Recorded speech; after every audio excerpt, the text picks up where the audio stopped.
Jai Shri Mataji. Let us all bow down to Shri Mataji. Raise our Mother Kundalini and put Bandhan.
Shri Ganesh Mantra.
Let us now listen to Shri Mataji's speech.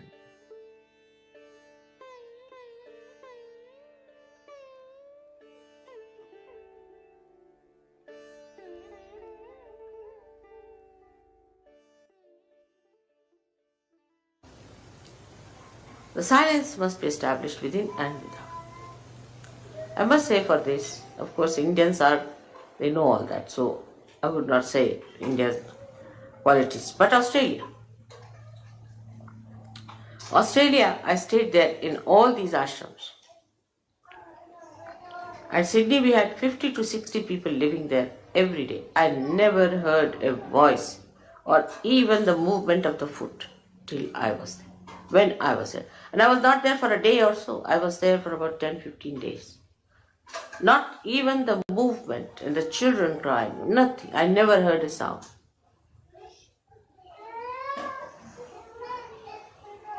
This was one of the ways you can control your attention. That in my presence, what do you speak? What do you say? You must know the protocol part of it. Whom are you talking? You can't make fun. You can't joke. I can joke. You can sometimes smile, all right, or laugh sometimes, but it has to be done with a weight. Whom are you talking to? The reason is I'm talking to you all this because it's only all this report all this behavior is going to help you. I'm not going to be helped. I'm not going to be saved. I'm not going to get my realization. It is you who have to gain something out of me. So try to settle your attention with that. I've seen people who stay with me sometimes. Sometimes I deliberately call them to see what the problem is. Some of them who stay with me, I find, become subtler and subtler and subtler and deeper.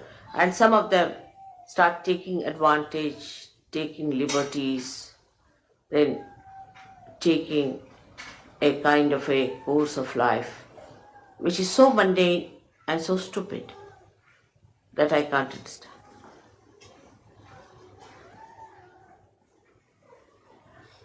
So this awareness should be within your heart, that the time is very important. You have come here at a very, very important time. And that when you are with me is the most important time of that important time.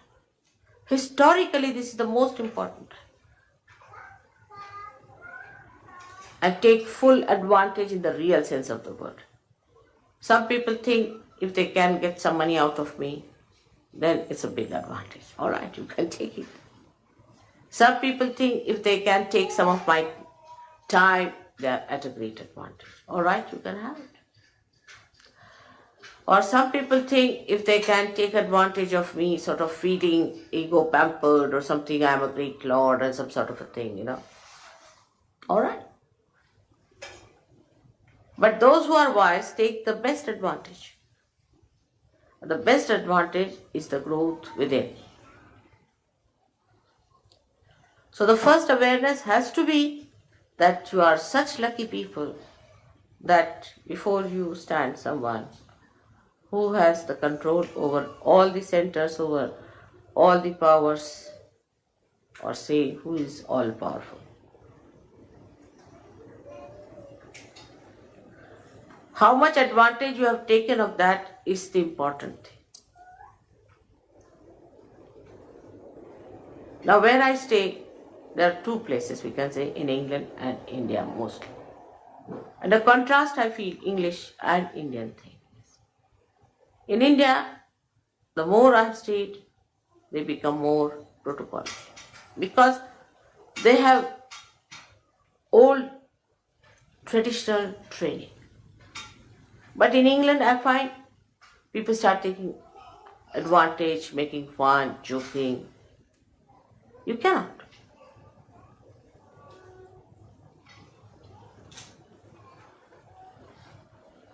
You see, it is different to please. But it is different to be frivolous and shallow with somebody so intense.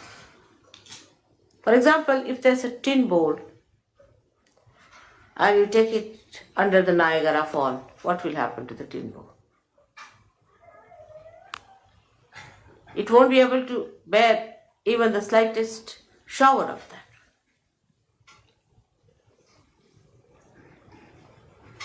So despite Ritambhara Pragya, like the sun today, you must have been upset yesterday thinking that now we have come here, we have to live in the tents and the water is raining. I know many must have. But the one who has achieved that state would not be. What is there? If I have to live, doesn't matter. I am here for a special purpose. As long as I have achieved that purpose, nothing matters to me. What discomfort, what all these things happen to me. I have to achieve that purpose. Some of you people cannot see me so closely. Some of you are still not capable. Doesn't matter. What is most important is I should achieve that state. I have come here for that. Not for fun, not for food, not for comfort, not for anything, but for achieving a special state where I become the Guru. What is my preparation for that? We have to be extremely careful, because the attention of the divine is not raising you directly. It is a balance. You are all the time in a balance. Remember that. And you have to be extremely careful how far you go with that balance. So now, how do you develop? It's alright, don't worry about the son. I like it. I only called him this morning.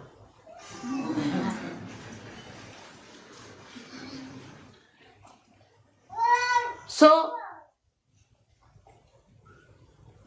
how do you manage this attention?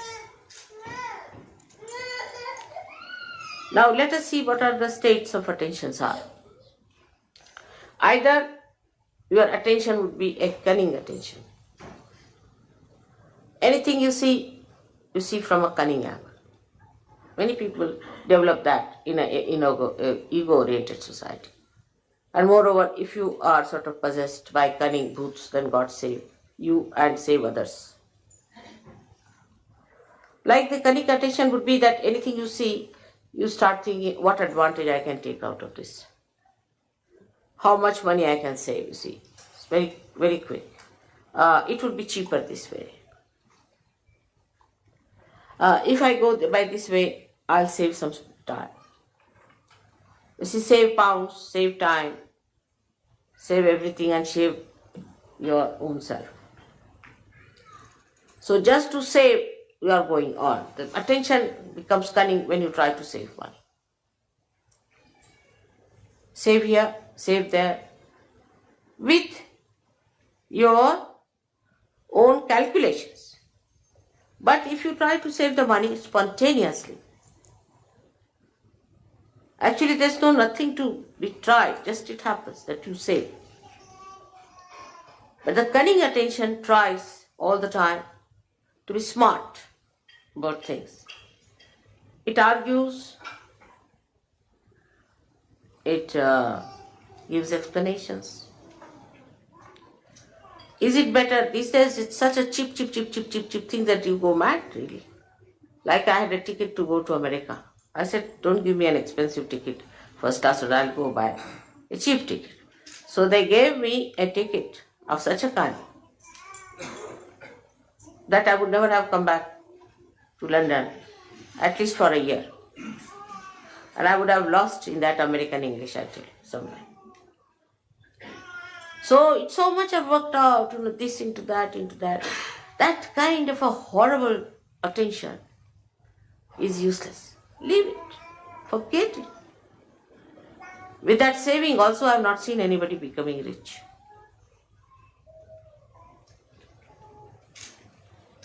Like I want to go and buy some paint. So we will buy some paint, then they think, all right, if we bring it back, then how can we return it? What should we do this time? Nonsense. All the time the mind is on that level. I'll give you an example. The other day, we got some paint to paint the glass. See the subtle sort of it. You see in the gross there's a subtle indication. And the paint was brought. And then it was worth nothing, 80p or something, all right. I mean, I can afford it. So that's why I bought. If you can't afford, don't buy. So they said, now we should return. I said, but why? Now it's come out, now go and return. You spend so much petrol going there. If you want to calculate also, it's stupid and the time will be wasting. No, but mother, you see, ultimately we save 2p. I said, all right, now I'll save a lot of money. Now I'll show you how. I took that paint and painted many things which looked like glass or which was stone-like. And the whole thing looked so beautiful. So the mind that is destructive is only calculating. If you have such a mind, know yourself that you have to get rid of that kind of a calculation. Cheap things you should just keep in the setting. You should not be, of course, overindulgent, but you should not be also going for all the time for this kind of a calculation, because you are wasting your important awakened attention, which very few people have in this world. Must know that you are realized souls. You are not ordinary, mundane type of people. You are special people, and you are not to waste your attention in useless calculating money, fee, and this and that. Let's go ahead. What happens? Let's see. I never calculate, you know that, but I live very cheaply. And you can also do that. This attention, cunning attention, is also very fussy attention. Here it starts saving money. And then there it is in the evening, it must drink. So all the saving of P goes into the gutters of drink. Just think, the sum total of such a personality is what?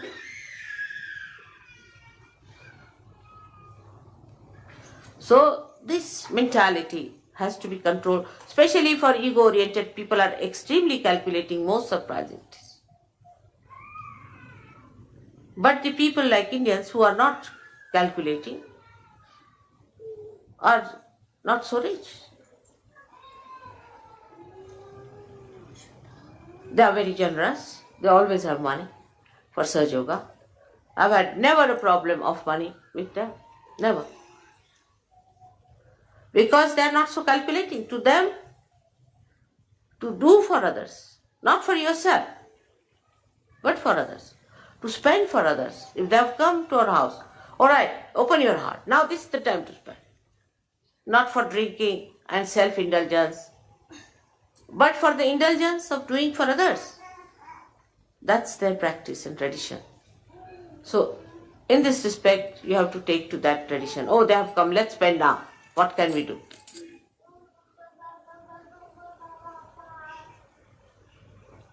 This is the main thing one should understand. Those who are mostly self-indulgent are extremely miserly people.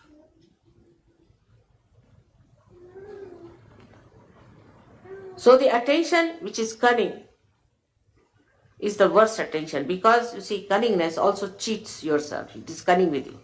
And you think, oh, I've been smart enough, you see, I've saved 2p. But you have lost your soul. You are no more a Sahaja Yogi.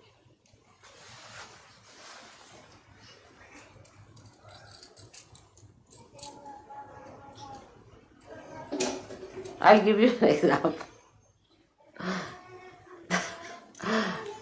I told somebody that keep the van down there.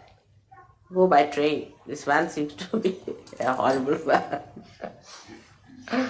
And there was a lot of, explanation with both the fingers going on like this to me, you see. And I got so fed up with the bombshells coming on me that I said to go ahead. And the thing fell.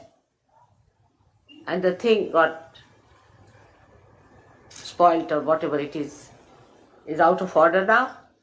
So they had to do what I was telling them. Without the bombshell, if they had listened to me, it would have been all right. So your attention should not be on saving material things and worldly things and all that, but attention itself must be saved. Ask a question, where is my attention? I've seen in the program, some people are concentratedly listening to me, but some people cannot. Some are concentrated for a short while, and some get disinterested after some time. Some are looking there, some are looking there. So how much attention you have saved is the only concern of a Sahaja Yogi. Forget about others. They are all garbage cleaners, you see. Forget about others who are not seeking, who are not of your quality, but you are a quality. Now, what do you have to save? For example, somebody is a king. He doesn't bother of 2p being saved. I don't know, Baba, these days. I can't say definitely. They must be also doing that kind of a thing, But what is he bothered? To save his grace, to dignity. But for a Sahaja, the most important thing is you must save your attention. It's called as Chitta Nirodha. Nirodha, saving of your attention. Where is it going? It's such a precious thing for me. Where is it running? Then how do you save your attention? Is through concentration. Concentrate. Try to concentrate. Don't allow your attention to wobble. Gradually, you will develop concentration. You can watch my photograph. It's the best. Concentrate. Bring it in your heart. Let it be integrated in your heart. You are lucky people. You don't have to build up a photograph and then give it up because it is just a avalambana, means it's just a dependence, and then you remove it. It's a complete dependence for you and a load for me of complete joy. So when you are concentrating in Sahaja Yoga, absolutely fully in Sahaja Yoga, then you are controlling, saving your attention one. This is one type of people. Then the another type of an attention, what we call, are the people who are sort of take a very negative attitude. The first are the positive, so-called positive, who are saving money, saving everything. That is useless. Now the second type are the archbishops of all that is disaster, misery, mishaps. This type of an attention. If you read newspaper every morning, you will have an attention like that. All the newspaper people have that kind of an attention, to find where is the disaster. I mean, in a sinister way, they feel happy there's a disaster. I've seen people, oh mother, I came to the seminar, but the problem is, you see, there was no water. The attention is in finding disasters, within and without. What happened? There's a disaster. What happened? I lost a pin.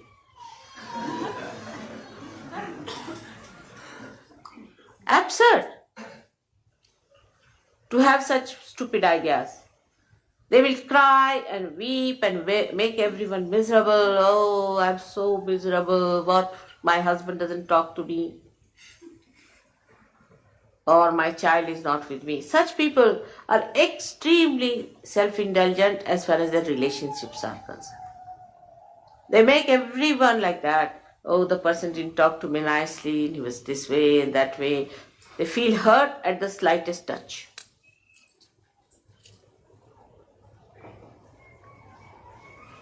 And by that, they think they are saving their emotions, if not the material thing. Such people are very frightened people to talk to anyone. And anybody says nice things also, they get afraid. Like this, they'll frown. The reason is they do not know what they have to save. It's not their emotions at all. There's no need to save your emotions. You are protected. What does it matter if somebody says anything to you? You are above there. Nobody can touch you. You are wasting your attention all the time by trying to save your emotions.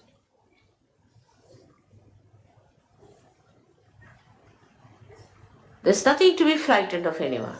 Because somebody is going to say something harsh word, that's why you don't want to do something. Such compromising people, so-called, have not understood Sahaja Yoga. There is no compromise in Sahaja Yoga at all. It is just like a diamond. Diamond will remain a diamond, whatever you do. It's forever and ever.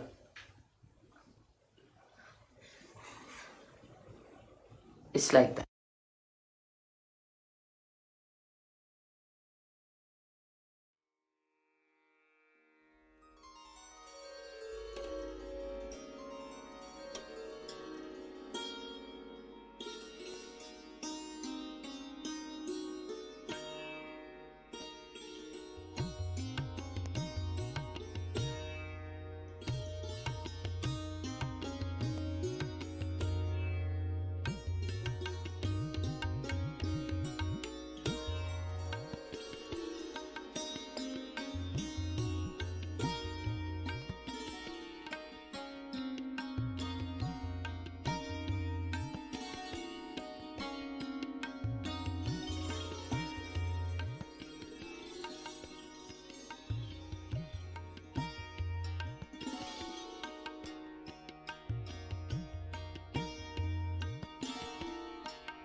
Mahamantras.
Shri सहस्रार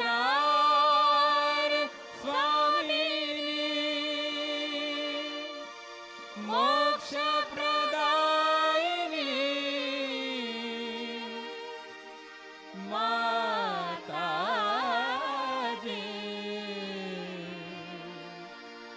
Shri Nirmala Devi नमो नमः श्री निर्मला देवी नमो नमः श्री निर्मला देवी नमो नमः.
Thank you, Shri Mataji, for this beautiful meditation.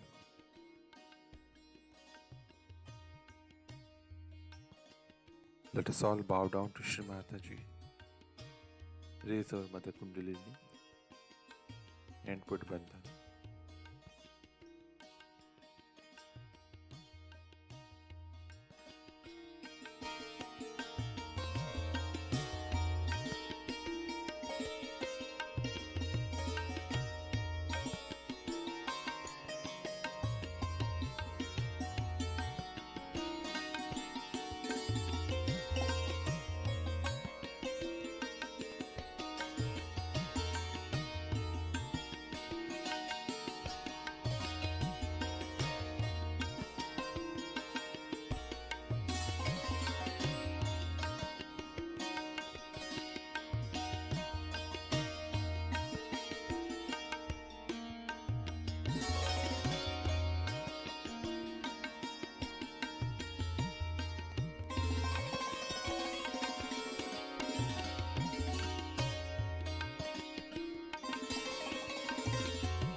We will continue again tomorrow morning, same time. Jai Shri Mataji.